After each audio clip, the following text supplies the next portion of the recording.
Salut à tous! Aujourd'hui, on va faire un topo d'oncologie et on parlera d'un cancer qui est assez rare, les cancers du rein. Donc, un peu d'épidémiologie pour commencer. Comme je viens de vous le dire, les cancers du rein, c'est un cancer qui est rare. En France, c'est le 6e cancer en termes d'incidence et de décès. Donc, vous voyez, ça ne représente pas énormément de cas. L'âge médian de survenue chez les femmes, c'est à peu près 70 ans et chez les hommes, c'est 66. Donc c'est un petit peu plus jeune que la plupart des cancers que vous avez à connaître. La survie à médiane, quel que soit le stade, elle reste relativement bonne puisqu'elle est de 70% à 5 ans et de 50% à 10 ans. Cependant, à partir du moment où vous avez une forme métastatique, comme dans tous les autres types de cancers, le pronostic sera bien plus sombre que si vous avez une forme localisée. Actuellement, on a de plus en plus de formes asymptomatiques grâce à la performance des imageries et du coup, vous aurez une amélioration du pronostic vu qu'on a des diagnostics qui se font de façon plus en plus précoce. En ce qui concerne les facteurs de risque, tout d'abord, ce qu'il faut savoir, c'est que le cancer du rein, dans la majorité des cas, c'est un cancer qui est sporadique, donc vous ne retrouverez aucun facteur de risque. S'il doit y avoir des facteurs de risque, parmi les choses évitables, vous avez notamment le tabac, comme à peu près dans tous les types de cancers solides, mais également l'IMC supérieur à 30, donc ce qui représente une obésité, ce sera un facteur de risque de cancer du rein, et notamment l'obésité abdominale.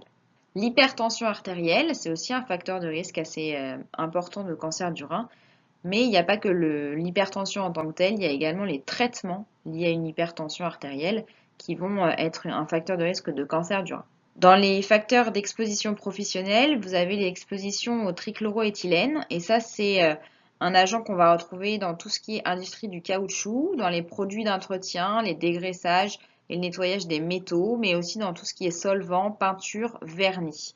Donc c'est assez vaste comme exposition professionnelle. Il faudra y penser parce que du coup ça fait partie des déclarations en maladie professionnelle. Et enfin, vous avez les antécédents familiaux qui ne sont pas si rares puisqu'ils vont compter pour 5% des formes des cancers du rein. Donc 5%, ce sont des formes héréditaires. Donc parmi les facteurs de risque héréditaires, des antécédents familiaux, je vous ai dit que ça représentait 5% des formes. Et donc 5% pour 5 formes et 5 gènes mutés.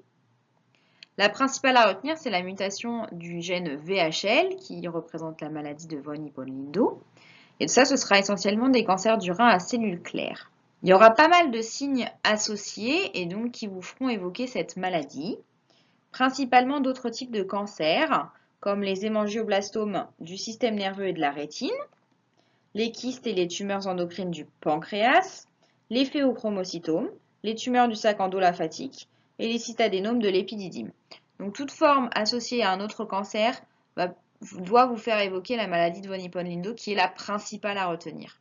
Une autre mutation, c'est celle du gène MET. Cette fois-ci, ça donnera essentiellement des cancers rénaux papillaires de type 1. Et de ce fait, ça s'appelle la maladie rénale papillaire de type 1 héréditaire. Cette fois-là, en cas de mutation de MET, il n'y aura pas de symptômes associés cliniques. Troisième forme, avec la mutation de la fumarate hydratase, qui va vous donner une léiomyomatose cutanée familiale. Là, ce sera des cancers du rein papillaire de type 2, cette fois-ci.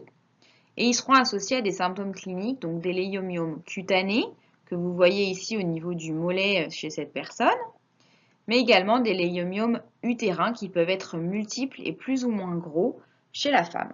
La quatrième forme, c'est la mutation du coup de TSC1 et TSC2 qui va vous donner la sclérose tubéreuse de Bourneville. Donc cette maladie, elle est associée à pas mal d'autres symptômes cliniques et au niveau des cancers du rein, principalement ce seront des angiomyolipomes ou alors vous pouvez plus rarement avoir des cellules claires, des cancers du rein à cellules claires ou des cancers papillaires. Je vous ai dit qu'il y avait pas mal de symptômes cliniques associés et donc il faudra l'évoquer devant des lésions cutanées au niveau de la face qu'on appelle des angiofibromes du nez. Donc c'est ces lésions papuleuses et érythémateuses assez disgracieuses au niveau du nez et de la racine du nez et des joues. Vous aurez également des lésions au niveau périinguéal Donc c'est ce qu'on appelle des tumeurs de Koenen. Et donc vous voyez ici au niveau des orteils que ça donne un aspect assez particulier. Vous allez également avoir, donc là c'est au niveau du front, je suis désolée, la qualité de l'image n'est pas forcément super bonne. Mais donc ce sont des plaques fibreuses au niveau du front qui sont en relief. Vous pouvez avoir aussi des taches hypopigmentées un peu diffuses au niveau de la peau. Ce sont des taches achromiques. Il y a d'autres symptômes que vous pouvez avoir et qui vous feront évoquer cette maladie, parmi lesquels on va retrouver l'épilepsie, le retard mental, les rhabdomyomes cardiaques, les amartomes rétiniens. Donc il y a vraiment, c'est une forme qui peut donner vraiment pas mal de maladies. Et enfin, la dernière forme des 5 que je vous ai citées à retenir principalement, c'est lorsque vous avez la mutation du gène BHD qui va donner un syndrome de Burt-Hodge-Dubé, qui porte le même nom que le gène qui est muté. Là, au niveau des cancers du rein, ce seront principalement des formes chromophobes ou alors des cancers qu'on appelle des oncocytomes. Donc ça, c'est des formes qui sont franchement plus rares de cancer du rein. Mais il faut y penser, notamment si vous avez d'autres symptômes associés, parmi lesquels les fibrofolliculomes dorsaux, donc c'est des espèces de points noirs, de follicules pileux et de kystes sébacés, en fait, surtout au niveau du dos. Mais vous pouvez aussi avoir donc la répétition de pneumothorax spontané. Donc ici, vous voyez une image de scanner avec un volumineux et pneumothorax droit. Et il peut y avoir également des kystes pulmonaires. Donc c'est une diapo qui est un peu chargée, mais retenez bien qu'il y a 5 formes à retenir avec la mutation de VHL, la mutation de MET, la mutation de la fumaratidratase, celle de TSC1 ou TSC2 et de BHD. C'est les 5 formes principales à retenir et elles sont pour la plupart du temps associées à des symptômes cliniques. Donc on va parler maintenant un petit peu de l'histoire naturelle des cancers du rein et tout particulièrement des cancers à cellules claires. C'est la forme principale histologique à retenir pour les cancers du rein. Ce qu'il faut savoir, c'est que le cancer du rein à cellules claires va aller se développer principalement au niveau des cellules du néphron du tubule proximal par activation des voies de l'hypoxie. L'un des principaux gènes qui va être muté et qui va être responsable des cancers du rein, c'est un gène dont je vous ai déjà parlé dans les formes héréditaires, c'est le gène VHL. Ce gène-là, lorsqu'il n'est pas muté, il va aller inhiber un des facteurs principaux de l'hypoxie qui est le gène HIF.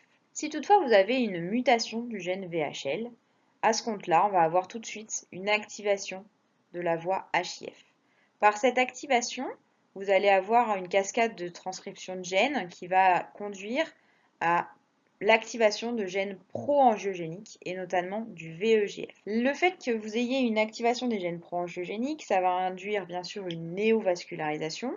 Et cette néovascularisation dans les facteurs tumoraux, elle se fait de façon anarchique. Donc c'est pour ça que vous allez pouvoir avoir la formation de thromboses notamment et d'une hypervascularisation des tumeurs rénales, ce qui en fait un facteur de risque majeur d'avoir une hémorragie au moment des prises en charge chirurgicales. Ensuite, les tumeurs rénales, elles vont se développer et elles vont diffuser, comme tous les autres types de cancers solides, à la fois par voie lymphophile, donc c'est pour ça que vous allez pouvoir avoir des atteintes ganglionnaires, mais également et majoritairement par voie, du coup, comme on vient de le voir avec l'hypervascularisation, avec la néovascularisation, par voie sanguine hématopoïétique. C'est pour ça que vous allez pouvoir avoir donc, des métastases au niveau de l'os principalement, au niveau des poumons, au niveau du foie, mais aussi au niveau du médiastin, ou alors plus tardivement au niveau du système nerveux central. Retenez également que vous avez assez fréquemment des tumeurs, donc des métastases, au niveau du pancréas et au niveau du surrénal. Dans 50% des cas, les tumeurs secondaires, donc les métastases au niveau des surrénales, c'est soit du poumon, soit du rein, 50-50. De même, pour le pancréas, 50% de cas, ça va être du pancréas primaire, 50% des métastases d'un cancer du rein. Pour ce qui est de la symptomatologie clinique, principalement les cancers du rein vont être diagnostiqués de façon fortuite.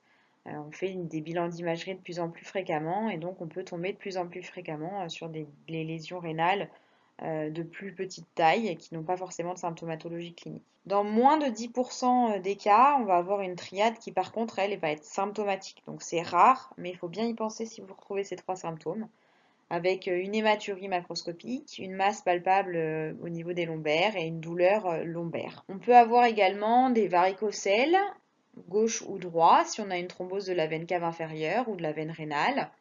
Et sinon, on peut avoir donc les thromboses veineuses profondes qu'on peut retrouver un petit peu dans tous les différents sites. Sinon, on peut avoir une lésion d'emblée métastatique qui va être symptomatique, donc ça peut être des symptômes pulmonaires avec la dyspnée ou les hémoptysies. On peut avoir des hypercalcémies, si jamais il y a des lésions osseuses qui sont hypersécrétantes. Vous pouvez avoir des fractures sur les lésions osseuses, un syndrome de masse, des épilepsies, de la confusion, des syndromes neurologiques en cas bien sûr d'atteinte du système nerveux central. Et j'en passe, en fait, tous les symptômes du coup métastatiques peuvent vous faire évoquer un cancer du rein secondaire. Bien penser également au syndrome paranéoplasique, qui sont très très fréquents pour les cancers du rein. Donc l'altération de l'état général, ça reste classique sur tous les cancers solides. Tout ce qui est hématologique avec notamment la polyglobulie, cette fois-ci, à laquelle il faudra penser. L'hypercalcémie que vous pouvez donc avoir à la fois sur une fracture, mais également juste par sécrétion avec la PTHRP, donc bien y penser dans les deux cas.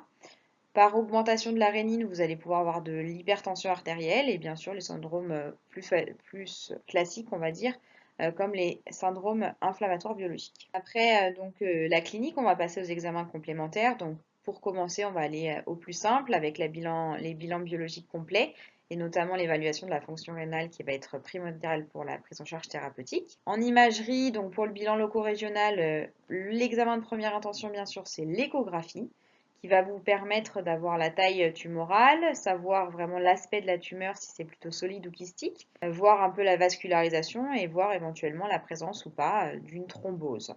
L'uroscan qui va se faire en 3 temps, bien sûr avec l'injection de produits de contraste, si le bilan biologique vous le permet. Donc en 3 temps, avec le temps artériel, le temps portal et le temps excrétoire.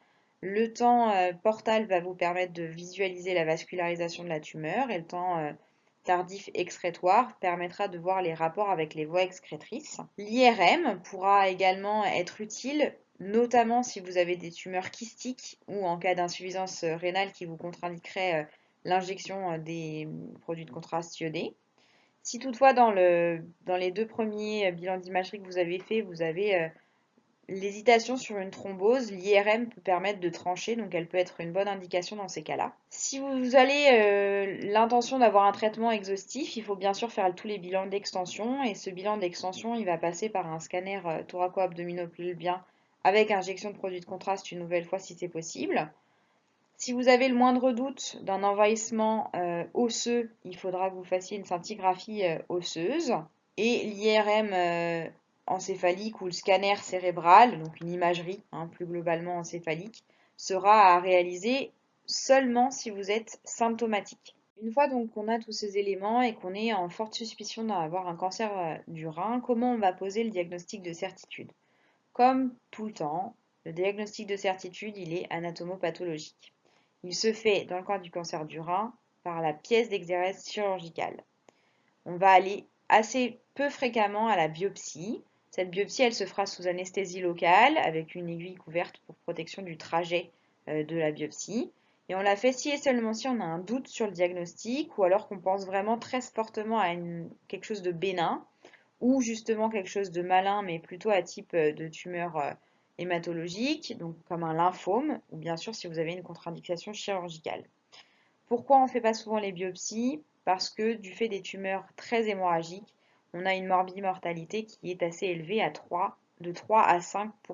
Si on parle d'anatomopathologie, qui va nous être posée par du coup la pièce d'exérèse chirurgicale, principale, c'est les cancers du rein à cellules claires, donc qui ont cet aspect-là. On a également donc les cancers papillaires de type 1 ou de type 2 qui vont représenter 10 à 15% des cas. Les cancers du rein chromophobes qui sont vraiment plus rares avec 3 à 5% des cas. Je vous l'ai mis au centre, c'est cette image-là que vous avez à retenir, c'est les cancers du rein à cellules claires qui sont vraiment les plus fréquents puisqu'ils comportent 70 à 80% des cas de cancer du rein. Les principaux facteurs pronostiques maintenant de cancer du rein, donc c'est le type histologique bien sûr, donc la principale forme c'est les cancers du rein. Si vous avez des cancers du rein papillaires de type 1 ou 2 ou les cancers du rein chromophobes, ce sera de moins bons pronostics. Dans l'histologie, vous avez des différenciations qui vont être particulièrement de mauvais pronostics, notamment la différenciation sarcomatoïde. A contrario, vous allez avoir des formes plutôt bénignes avec les oncocytomes, les adénomes papillaires, à ne pas confondre avec les tumeurs papillaires, et les tumeurs métanéphriques et les angiomyolipomes. Ce qui est la principale chose à retenir, c'est le grade nucléolaire d'ISUP, qui représente en fait les atypies des noyaux des cellules tumorales. On va les classer de 1 à 4. Ça reste un facteur pronostic dans tous les types histologiques, mais principalement dans les cancers du rein à cellules claires. Enfin le TNM, mais ça reste assez classique par rapport à tous les autres types de cancers solides. Je vous fais un petit focus sur les kystes rénaux qu'on va pouvoir classifier selon la classification de Bosniak qu'on pourra avoir sur le scanner. Donc il y a plusieurs types de kystes du rein. Il y a les types 1 qui sont donc des kystes simples et qui ne nécessitent pas de surveillance particulière. Si on a affaire à des kystes discrètement remaniés, donc de la classification de Bosniak 2, il n'y aura aucune surveillance à faire non plus. Par contre, si on a un type 3 ou un type 4, là, forcément, on va devoir aller à l'exérèse chirurgicale. Bien faire attention, il y a une petite subtilité dans la classification de Bosniak, avec également un type 2F, qui correspond à une lésion intermédiaire entre le type 2 et le type 3, qui là, cette fois-ci, nécessite une surveillance annuelle. Si on rentre un petit peu plus dans le détail pour la classification de Bosniak, mais que vous avez certains critères simplement à retenir pour distinguer les 4 ou 5 sous-types de kystes, retenez donc l'homogénéité des kystes, la présence ou non de cloisons, est-ce que ces cloisons sont épaisses ou non, est-ce que les kystes vont prendre le contraste lors de l'injection de produits de contraste iodé au scanner, et également est-ce qu'il y a des calcifications. En fonction de ça, vous pourrez distinguer les kystes simples de ceux discrètement remaniés, de ceux qui vont nécessiter une exérèse chirurgicale, donc soit les kystes vraiment remaniés, multiloculaires, ou vraiment ceux qui ont une densité de carcinome kystique. On va reprendre donc les grands principes de la prise en charge des cancers du rein, qui passent, comme pour tous les types de cancers solides, par la RCP, obligatoire. Ça va dépendre de l'aspect et de la taille, bien sûr, des tumeurs rénales. Donc la chirurgie avec la néphrectomie, qu'il faut retenir car elle va quasiment être systématique. Les traitements ablatifs, en présence de métastases, donc qui représentent quand même un quart des cas de cancer du rein. Toujours la chirurgie, les traitements systémiques. Retenez bien que le cancer du rein, c'est un cancer qui est non radiosensible, non chimiosensible, donc on va avoir des traitements comme des thérapies ciblées, des TKI, ou de l'immunothérapie, qui prend de plus en plus de place dans la prise en charge des cancers du rein. Les soins de support, bien sûr, si vous êtes métastatique, donc la prise en charge antalgique, les dérivations urinaires pour maintenir au maximum la fonction rénale, les biphosphonates et les antiranques ligands tels que le denosumab. Pour conclure, et j'en aurai alors fini avec le cancer du rein, donc c'est un cancer qui est rare, plutôt du sujet âgé, même si un peu plus jeune que pour tous les autres types de cancers solides, globalement de bon pronostic. Principaux facteurs de risque, le tabac, l'obésité, l'hypertension artérielle, les facteurs héréditaires, donc 5% pour 5 formes héréditaires pour 5 gènes mutés, et l'exposition professionnelle, à ne pas oublier.